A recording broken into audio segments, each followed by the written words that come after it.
Amigos y hermanos, sean todos ustedes muy bendecidos en el nombre de nuestro Señor Jesucristo. Quiero invitarles a que compartamos la lectura de la palabra del Señor.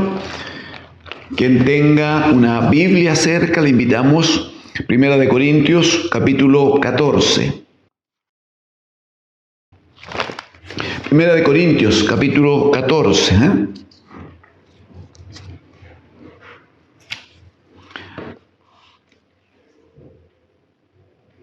Amén.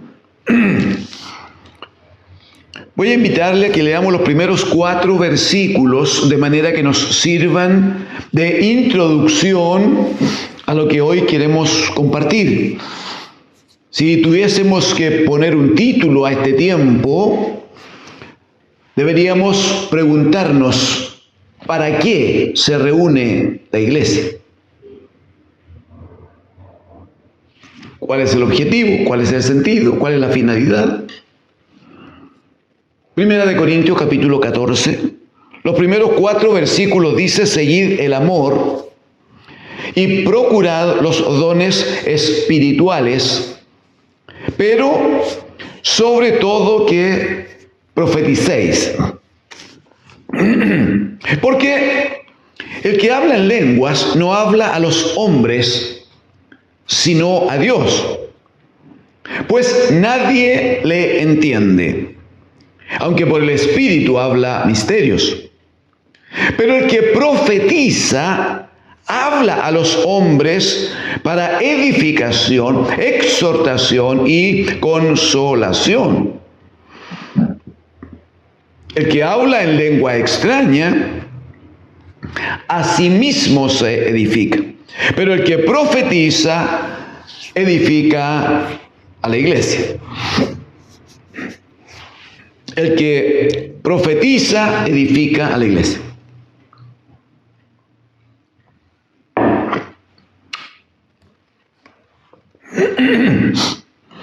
En algunas sesiones anteriores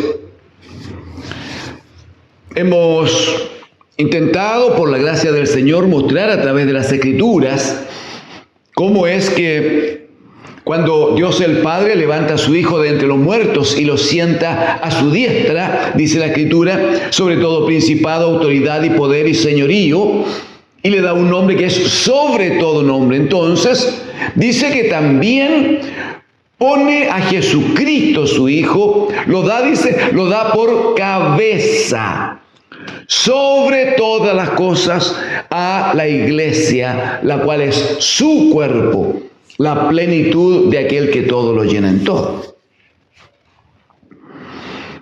En 1 Corintios, en el capítulo 1, para establecer algo cercano a una definición de cómo el Señor ve la iglesia, cómo debe entenderse la iglesia del Señor, que no tiene que ver con títulos, no tiene que ver con número de estructuras humanas, no tiene que ver con edificios grandes o pequeños. 1 Corintios capítulo 1, dice versículos 1 y 2.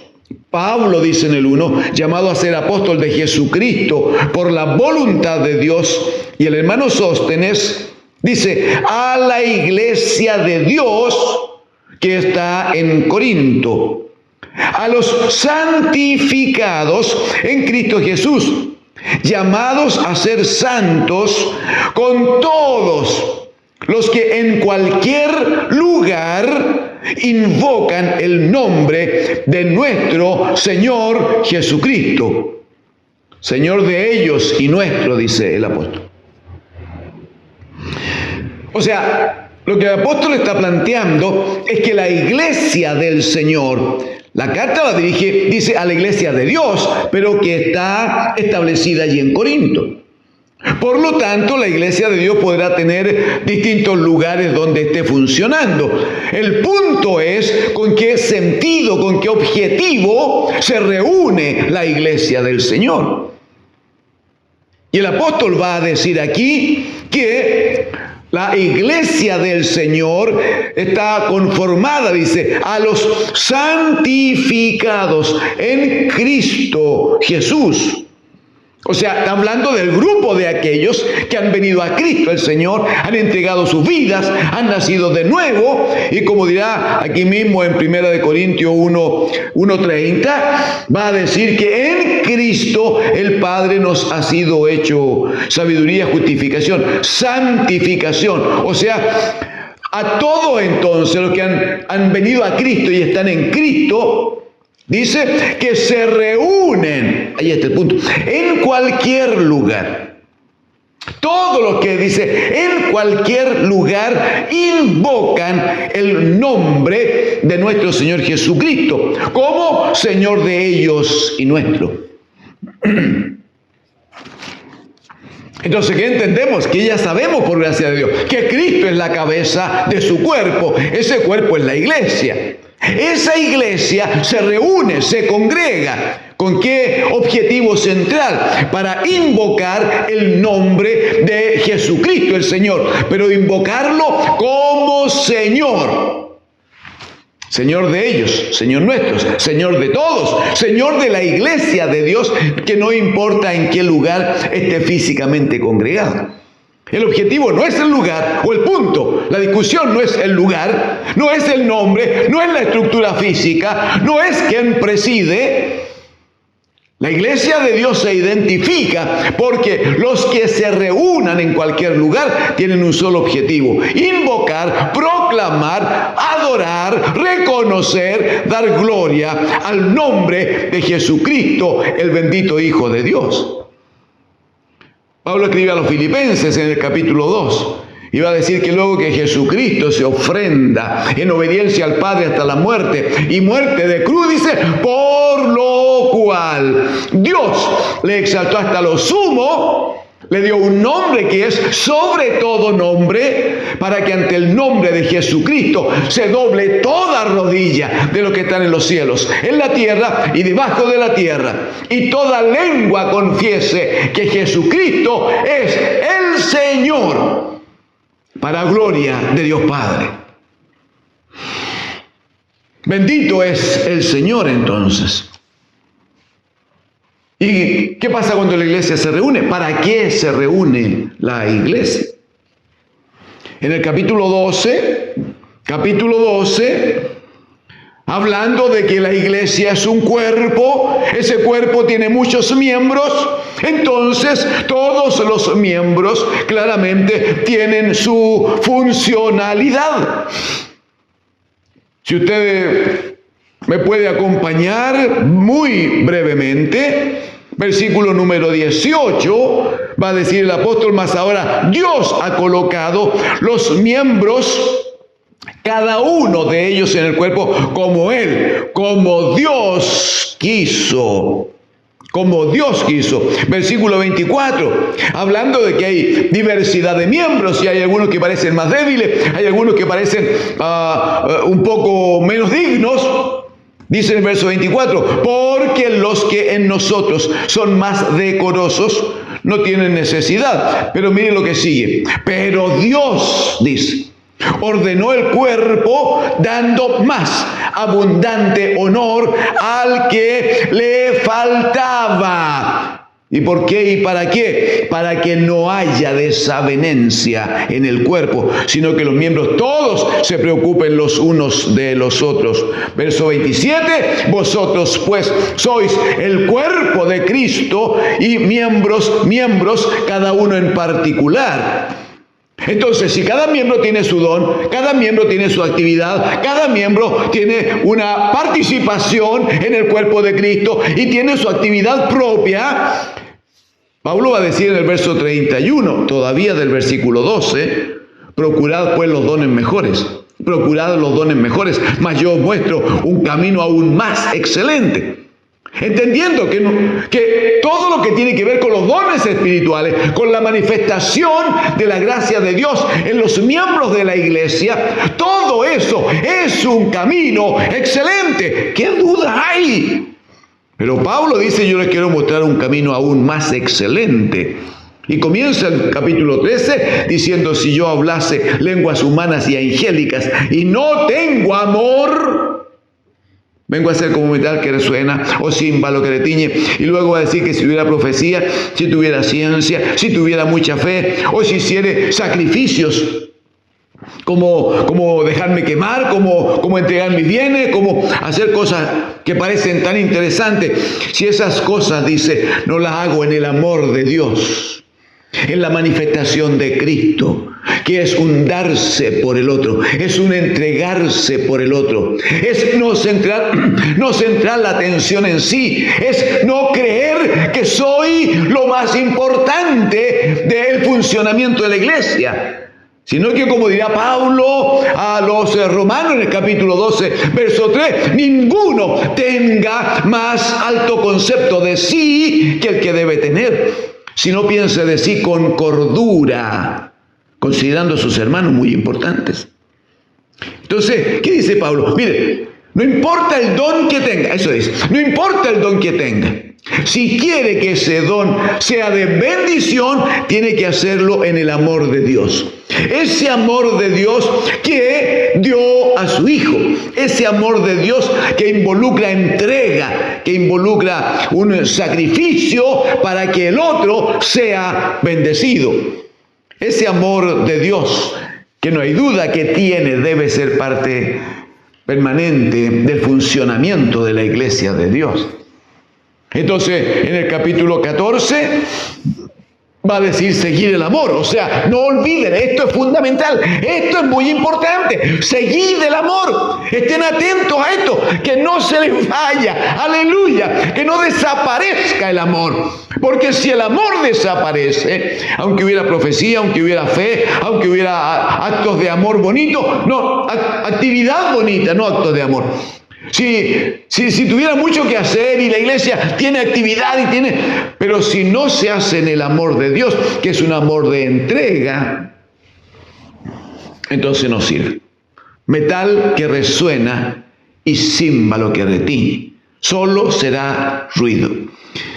Entonces el apóstol dice: ok, entonces sigan el amor, pero dice: procuren los dones espirituales, sobre todo dice que profeticéis. Y va a presentar un planteamiento muy interesante acerca de dones, como es el hablar en lengua y como es la profecía. Y va a explicar el apóstol que lo de hablar en lengua es una cosa preciosa. No hay duda de eso, es una cosa preciosa. Pero dice: cuidado, porque el que habla en lengua conversa en el espíritu con Dios. De hecho, va a explicar luego que ni la mente entiende lo que está hablando, ni la mente lo entiende. Su espíritu, claro, es alimentado, es bendecido, hay trato con el espíritu de Dios, eso está bien, pero está centrado en mí todavía. Todavía tiene que ver conmigo. El versículo número 2 va a decir: el que habla en lengua no habla a los hombres, sino a Dios, pues nadie le entiende, aunque por el Espíritu hable misterios. Versículo 4, la primera parte: el que habla en lengua extraña, a sí mismo se edifica. O sea, todavía está centrado en mí. Pablo dijo antes: yo les voy a mostrar un camino más excelente. Ese camino más excelente es el amor. Sí, pero no hay amor sino el amor de Dios. Ese amor de Juan 3:16, porque de tal manera amó Dios al mundo que ha dado a su Hijo unigénito.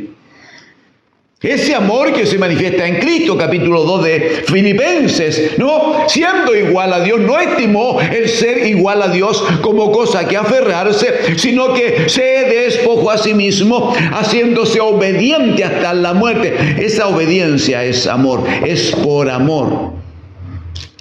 Jesucristo dijo: si me amáis, guardad mis mandamientos. O sea, si me aman, obedezcan a la palabra. Ese es el punto. La obediencia está ligada al amor. Y la Escritura dice que Cristo el Señor obedeció hasta la muerte, y muerte de cruz. Aleluya. Entonces estamos hablando de un amor necesario, total. No un amor carnal, no un amor terrenal, sino que lo que debe imperar en la iglesia es el amor de Dios, es este entendimiento de que por ser miembros de un solo gran cuerpo nos necesitamos. Y como dirá en el capítulo 12, los miembros que parecen más débiles, les atendemos más, les cubrimos más, los que parecen indecorosos, provocamos una mejor forma de cubrirlos. De tal manera dirá que entre los miembros del cuerpo de la iglesia no haya desavenencia, así dice. ¿Ahí qué pasa cuando nos reunimos? Bueno, versículo número 3 del capítulo 14, el que profetiza habla a los hombres para, mire, edificación, exhortación y consolación. En el versículo 4 va a decir: el que habla en lengua extraña a sí mismo se edifica, pero el que profetiza edifica a la iglesia. Entonces, ¿cuál muestra más amor? ¿Cuál está en el camino más excelente? ¿El que busca algún don para autoedificarse o el que está pensando en su hermano, en sus hermanos, está pensando en la edificación del cuerpo de Cristo? Amén. Al congregarnos, al reunirnos, entonces, ¿qué hacemos? Estamos atentos. Versículo número 12, por favor, estamos en el capítulo 14, verso 12. Así también vosotros, dice, pues que anheláis dones espirituales, cosa que no está mal, dice, procurad abundar en ellos para edificación de la iglesia. O sea, estoy preocupado, interesado de que el otro crezca, de que el otro participe. ¿Por qué? Porque el otro a su vez está preocupado de que yo crezca y que éste crezca y aquel crezca.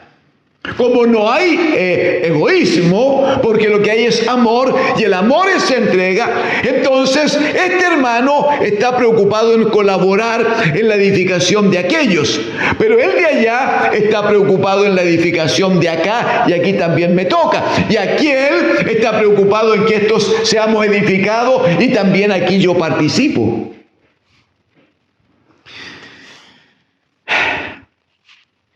Versículo número... leamos desde el 16 un poquito, hermanos.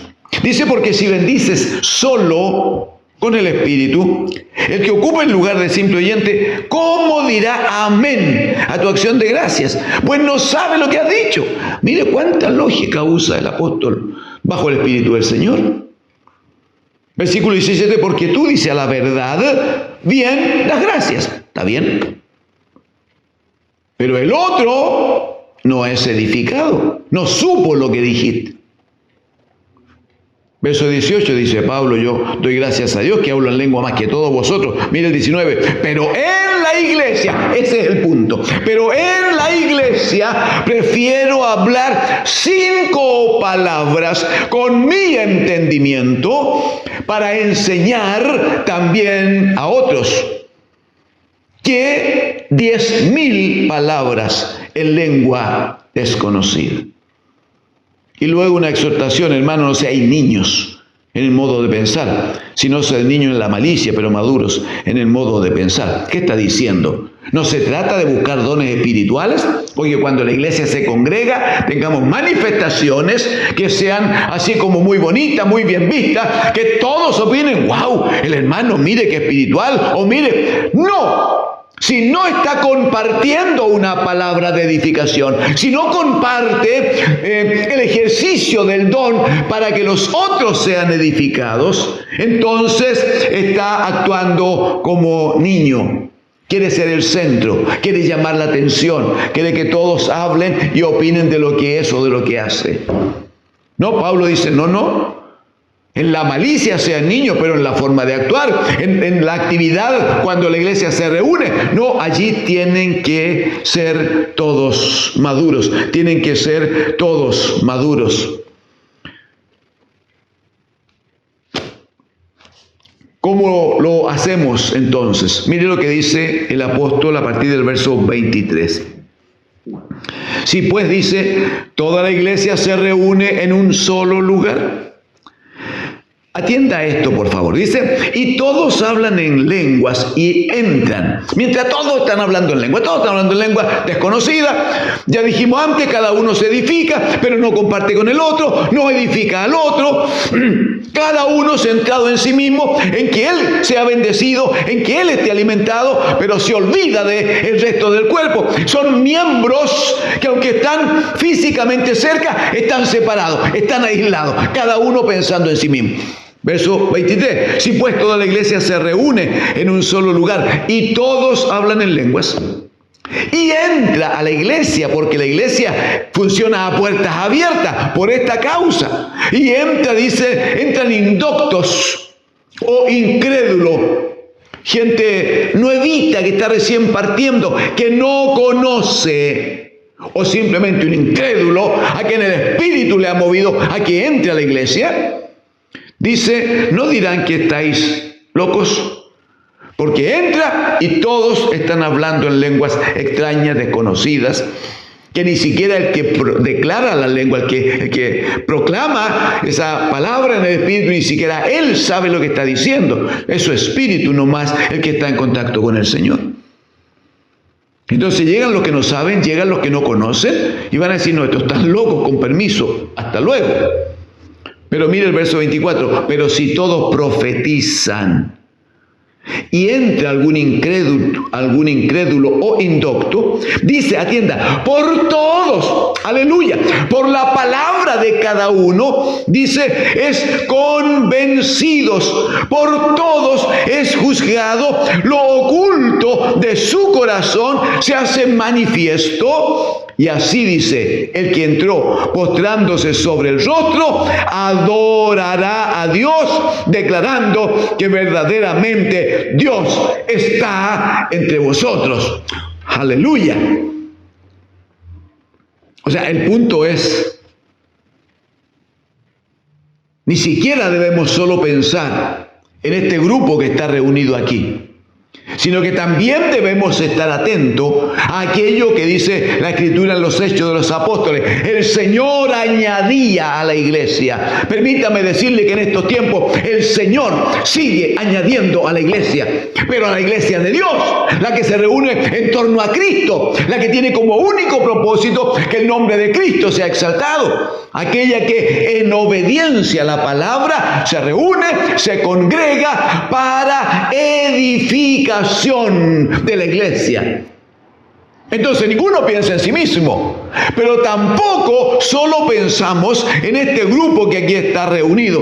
También mantenemos las puertas abiertas, no solo las puertas físicas, sino que las puertas del alma, las puertas del corazón, las mantenemos abiertas para que el que venga, para que el que entre, tenga oportunidad de recibir una palabra de Dios que bendiga su vida. Y finalmente dice, mientras la iglesia profetiza, mientras la iglesia, no hemos olvidado que dirá la Escritura que el espíritu de la profecía es el testimonio de Cristo. No lo hemos olvidado.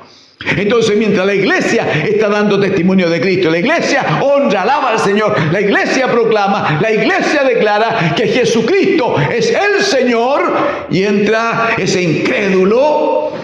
¿Y por qué entró? Porque el Espíritu Santo trató con él y lo empujó. Pero entra un indocto que tiene un pequeño sabor, así que esto a mí me gusta, dirá. Bueno, entra también el indocto. Bueno, dice, cuando toda la iglesia está proclamando a Cristo y de Cristo el Señor, dice que por todos, dice, es convencido. Cuando dice por todos es juzgado, no es que los hermanos tengan que estar atentos así, entró uno y empiecen a criticarlo. No, eso no le corresponde a la iglesia del Señor. Cuando dice por todos es juzgado, significa que la palabra que sale de la boca de todo, ese es el punto. La palabra va a tocar su corazón, va a tocar su vida, el Espíritu del Señor va a tratar con él, y eso provoca lo que sigue, que lo oculto de su corazón es juicio de Dios para salvación. Ese es el punto. Lo oculto de su corazón se hará manifiesto. ¿Y qué va a hacer él? No va a poder resistirse. Postrándose sobre su rostro, adorará, aleluya, adorará a Dios, declarando que Emmanuel, Dios, está entre vosotros. Pablo va a decir entonces, ¿qué hay, hermanos, cuando van a la reunión? ¿Qué hay cuando se reúne la iglesia? ¿Qué hay? Cada uno va de paseo, cada uno lo va a pasar así de la mejor manera, buscando que todo esté centrado en sí mismo. No. Él dice, ¿qué hay cuando reuní? Cada uno de vosotros debe llevar salmos, debe tener doctrina, debe tener lengua, debe tener revelación, debe tener interpretación. De tal manera que todo, lo dice ahí, todo se haga para edificación.